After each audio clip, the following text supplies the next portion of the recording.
Assalamualaikum warahmatullahi wabarakatuh. Pada kali ini kita akan belajar materi tentang substansi dan strategi dakwah Rasulullah periode Madinah, di mana ini merupakan materi sejarah kebudayaan Islam kelas 10 di semester asal.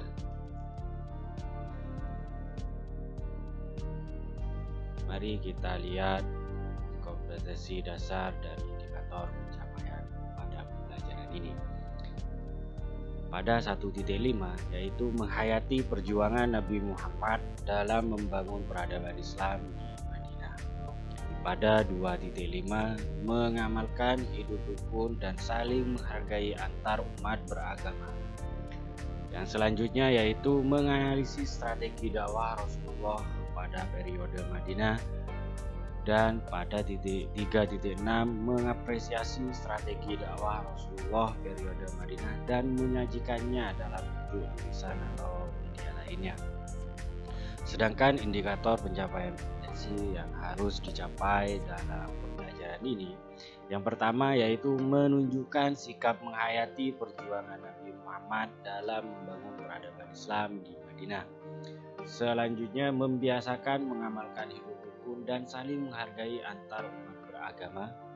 Selanjutnya mengidentifikasi respon masyarakat Madinah ketika mengetahui Rasulullah hijrah ke Madinah. Yang selanjutnya menganalisis substansi dan strategi dakwah Rasulullah periode Madinah. Selanjutnya menyimpulkan kebudayaan dan kehidupan masyarakat Madinah setelah Rasulullah hijrah ke Madinah dan mengapresiasi substansi dan strategi dakwah Rasulullah periode Madinah. Jadi itu indikator pencapaian pada materi kali ini. Bisa kalian lihat inti dari materi ini yaitu tentang substansi dan strategi dakwah Rasulullah periode Madinah dibagi jadi dua. Kita akan membahas substansi dakwah Rasulullah terlebih dahulu, yang terdiri dari yang pertama al-adatul insaniyah, yaitu peri kemanusiaan. Selanjutnya asyura, musyawarah atau demokrasi. Yang selanjutnya al-ukhuwah islamiyah, persaudaraan Islam. Dan yang terakhir yaitu al-wahdatul, persatuan Islam. Jadi itu substansi dakwah Rasulullah pada periode Madinah. Selanjutnya strategi dakwah Rasulullah periode Madinah, di mana ini terbagi menjadi 4 bagian, yaitu yang pertama membangun masjid, yang kedua menyampaikan dakwah dengan santun, yang ketiga mengedepankan suri tauladan, dan yang keempat yaitu mengedepankan sendi-sendi kehidupan dalam bermasyarakat. Peta konsep substansi dan strategi tersebut, mari kita simak rincian materinya sebagai berikut. Hijrahnya Rasulullah ke Madinah. Kaum muslimin di Madinah telah mengetahui kabar berita kepergian Rasulullah dari Makkah. Setiap pagi mereka berbondong-bondong menuju Al-Harrah menunggu kedatangan beliau, hingga pada akhirnya mereka terpaksa pulang karena terik matahari. Suatu hari mereka juga terpaksa pulang setelah lama menunggu kedatangan Rasulullah. Sebelum sampai di Madinah, Rasulullah singgah dan tinggal selama 4 hari di Quba. Selama itu Rasulullah mendirikan Masjid Quba dan sholat di dalamnya. Inilah masjid pertama yang didirikan di atas ketakwaan sejak kenabian. Memasuki hari kelima, tepatnya hari Jumat, Rasulullah bertolak menuju Madinah. Seusai sholat Jumat, Rasulullah sampai di Madinah. Tak pernah terlihat di hati Abu Ayyub al-Ansari waktu di hadapan Nabi singgah di rumahnya dan merasa mendapat kehormatan di luar dugaan. Dalam catatan sejarah dijelaskan bahwa masyarakat yang menyambut kedatangan Rasulullah beserta rombongannya dinamakan kaum Ansor. Dakwah Rasulullah periode Madinah berlangsung selama 10 tahun, yakni tanggal 12 Rabiul Awal tahun pertama Hijriah sampai wafatnya tanggal 13 Rabiul Awal tahun 11 Hijriah. Bagaimana substansi dakwah Rasulullah periode Madinah? Yang pertama, al-adatul insaniyah atau peri kemanusiaan, di mana al-adatul insaniyah itu merupakan sendi-sendi kemasyarakatan yang telah diajarkan Rasulullah dalam berdakwah.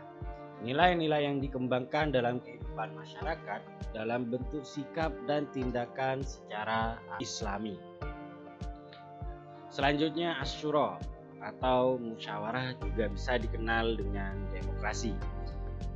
Sementara Nabi sebagai kepala pemerintahan saat itu ternyata mengembangkan pola yang beragam, termasuk dalam mengembangkan budaya syura atau musyawarah atau juga negosiasi di kalangan para sahabatnya. Beliau meski juga seorang rasul berkonsultasi dengan para pengikutnya dalam persoalan kemasyarakatan. Namun kenyataannya dalam berkonsultasi tersebut Nabi tidak dapat mengikuti satu pola saja. Kadang Nabi hanya berkonsultasi dengan para sahabat senior, terkadang hanya berkonsultasi dengan orang-orang yang ahli dalam hal yang dipersoalkan. Selanjutnya yang ketiga yaitu al-wahdatul atau persatuan Islam. Dalam mempersatukan umat Islam dan umat yang berbeda dengan membentuk sebuah perjanjian atau disebut dengan piagam Madinah. Selanjutnya al-ukhuwah Islamiyah atau persaudaraan Islam. Ukhuwah Islamiyah adalah satu dari 3 unsur kekuatan yang menjadi karakteristik masyarakat Islam di Madinah pada masa Rasulullah, yaitu pertama, kekuatan iman dan akidah, yang kedua, kekuatan ukhuwah dan ikatan hati, dan ketiga, kekuatan kepemimpinan dan senjata. Dengan 3 kekuatan ini, Rasulullah membangun masyarakat ideal, memperluas Islam, mengangkat tinggi bendera tauhid dan mengeksiskan umat Islam atas muka dunia kurang dari setengah abad. Jadi itu substansi dakwah Rasulullah periode Madinah. Untuk selanjutnya yaitu strategi dakwah Rasulullah di Madinah. Strategi dakwah yang dilakukan di Madinah tidak dapat dipisahkan dari beberapa faktor. Beberapa corak dan ragam strategi dakwah Rasulullah yang diterapkan di Madinah antara lain yang pertama yaitu membangun masjid. Yang kedua, menyampaikan dakwah dengan santun, mengedepankan suri tauladan atau contoh yang baik, dan membangun sendi-sendi kehidupan masyarakat. Strategi yang pertama yaitu membangun masjid, di mana dalam membangun masjid Rasulullah menjadikan masjid sebagai pusat pertemuan dan pembinaan umat. Yang kedua, masjid adalah sebagai tempat mempersatukan umat. Yang ketiga, masjid pertama kali dibangun oleh Rasulullah adalah Masjid Quba yang terletak tidak jauh dari kota Madinah. Selanjutnya yaitu menyampaikan dakwah dengan santun, di mana strategi ini dengan tujuan untuk memperkuat rasa persaudaraan sesama muslim serta menciptakan kehidupan masyarakat yang marhamah, saling menghormati sehingga tumbuh rasa persaudaraan yang kuat. Strategi yang ketiga yaitu mengedepankan suri tauladan. Dalam berdakwah Rasulullah lebih mengedepankan contoh sehingga lebih mudah ditiru dan diikuti oleh umat. Strategi ini lebih mudah diterima dan diikuti oleh masyarakat, sebagaimana dalam firman Allah, Bismillahirrahmanirrahim, laqad kana lakum fi Rasulillah uswatun hasanah liman kana yarjullaha wal yawmal akhirah wa dzakarallaha katsiran. Shadaqallahul adzim.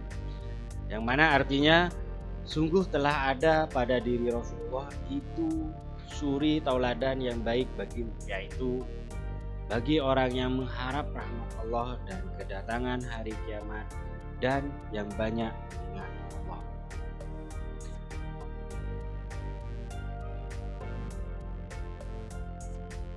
Untuk strategi yang terakhir yaitu mengedepankan sendi-sendi kehidupan masyarakat untuk menciptakan kerukunan dan toleransi dalam dakwah.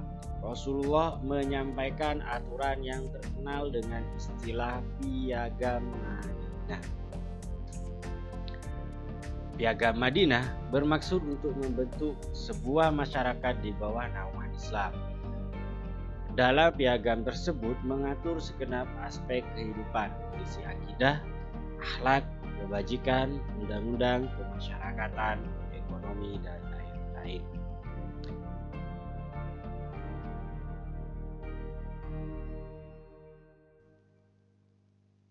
Dari uraian tersebut, setidaknya kita sebagai umat Islam harus menunjukkan semangat ukhuwah sebagai implementasi dari pemahaman dakwah Nabi di Madinah, di mana bisa kita tunjukkan dengan yang pertama tidak saling merendahkan, yang kedua saling menghormati, yang ketiga menyayangi yang muda dan menghormati yang lebih tua, selanjutnya bersikap lemah lembut, merendahkan hati terhadap saudara, menempatkan diri saudara secara proporsional, tidak boleh saling membenci, menghasut, dan memutuskan silaturahim, dan yang selanjutnya dilarang saling mendiamkan.